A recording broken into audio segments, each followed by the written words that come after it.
Hi everyone, it is my 7th FlossTube. I'm happy to be here. I'll tell you that part of the reason that I decided to do this was after talking with people at our Stitch Away retreat weekend and hearing some of the things they were doing with FlossTube. I thought maybe that it would be something that I'd like to see if I could do. And part of my motivation, I think, with this is I really enjoy the stitching community. But with my job and the things that I do, I don't get to be part of that very often, except for the Stitch Away weekends and then the few times that my friends and I are able to get together. So that's why I started into doing these with FlossTube, and I appreciate the people who subscribe and the comments you leave. That really does motivate me, and so I really appreciate that. If you haven't tried this, you might try it. You'll find that it's a nice way to connect with people. I'm actually on the inside pretty much an introvert. I would be very content to just sit and stitch all day by myself or with people. That's great. I do appreciate the times that I connect with my friends, and especially the Stitch Away weekends. So I decided to put myself out there. A lot of times I do things to get myself out of that box, and I take an extroverted role with the things I do with my job and sometimes with my church. So it wasn't quite as scary as it might have been for someone who's just really truly solely introverted, but it's really a nice way to connect and get you connected to other people. So I would encourage you to do that. Since we talked last, I have it's coming up on Easter, so I brought out some of my Easter things. This is one of the Easter designs that I worked with several years ago. I really love the way that they have framed this with the matting. I don't know if you can tell, but you can see it underneath the purple rabbit and maybe a little bit around the ears. It was in my car when I was on the way to the framers, and I had a bottle of water that spilled over, and it got onto the fabric, and those overdyed threads, they just ran. So know that if you have overdyed threads and it says it's not good for washing, it really means it. It doesn't take much to make that run.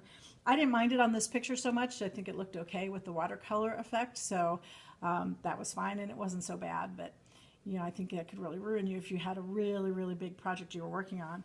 And of course, tall guys. I have my Easter tall guys, so I really like the way she framed this so that the matting kind of looks like an eggshell in there, and it picks up on the plum and the pinkish purple fabric in the background. And I do like the way those French knots lay and kind of make it have a little bit more dimension. So that's my next thing. I have some other things that I just haven't had the chance to drag out. And since I finished the Three Kings, I was working on this, except I reversed this. And so that came out looking like this, and I'm really happy about it. I think that works really well. I like the green in the middle, so it doesn't look like that big blob. Kind of looked like a flower before, which was fine, but I didn't like it all that much. But I do like this a lot, and I like the geometric design. And I had to kind of mess with the squares to see which way I wanted to turn them so that they would blend, because what her suggestion was to make this happen didn't actually, it was transcribed reverse. So it was nice and easy to work with this thread, which is a combination of silk and cotton. And you can see that the thread is really kind of big thread, so it was really easy to work with. I didn't have to have a laying tool. So I could just stitch it. So it was really quick, and it was really easy, and it was a lot of fun. Now on that one, I tried putting it on a scroll frame. Like I have this is some canvas work that I've been working on forever and just keep getting demotivated to do it. It's a little bit more complex, and this kind of fabric or thread takes, you need to have a laying tool to get it to lay right. But on the scroll frame, it was heavy and it bothered my hands. I did get one of these frames where you tack it down to the frame, and I've used those before, but it reminded me why I don't stitch with anything. I usually just stitch on the fabric. I hold it, and I can hold it tight between my fingers, and then I can hold the thread as it goes through so it doesn't knot. So I really, really like that. I'm using this fabric. I usually like it to be a little bit softer, but I'm using this fabric for my next project, which is this that I'm going to be stitching for a friend with these colors and a little gold thread in here. So I'm going to try to stitch it over one. We'll see how that works.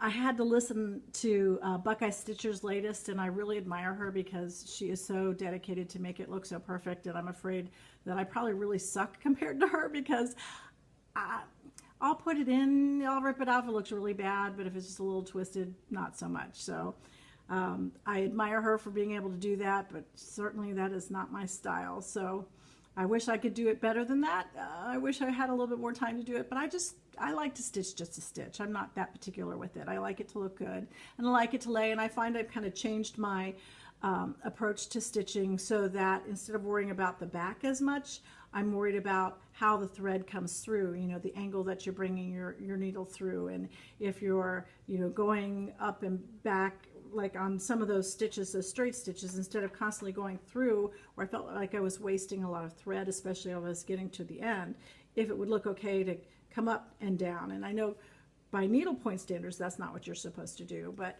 it seemed to make the thread last a little bit longer when I was short on threads, and I like that variation, the variegation to move in a certain direction. So anyway, that's the way my head thinks when it comes to stitching. Anyway, thank you all for watching, and thank you for your comments as always. I love being connected to this community. My friends this week discovered that I was doing this, my stitching friends, and so one of them is extremely extroverted, and she'll probably join me next week, and we're hoping to get the other one to do that too. They have really gotten me back to cross-stitching the last number of years that we started stitching together. And if you've got stitching buddies, I highly recommend connecting with them to do this, because there's just something about that sisterhood, that group of friends that sit around and talk and stitch, and that's why I love the Stitch Away weekend. I'm looking forward to StitchCon. I got in, yay! So hopefully I'll see you at StitchCon too in the summer. Thanks a lot. Talk to you soon.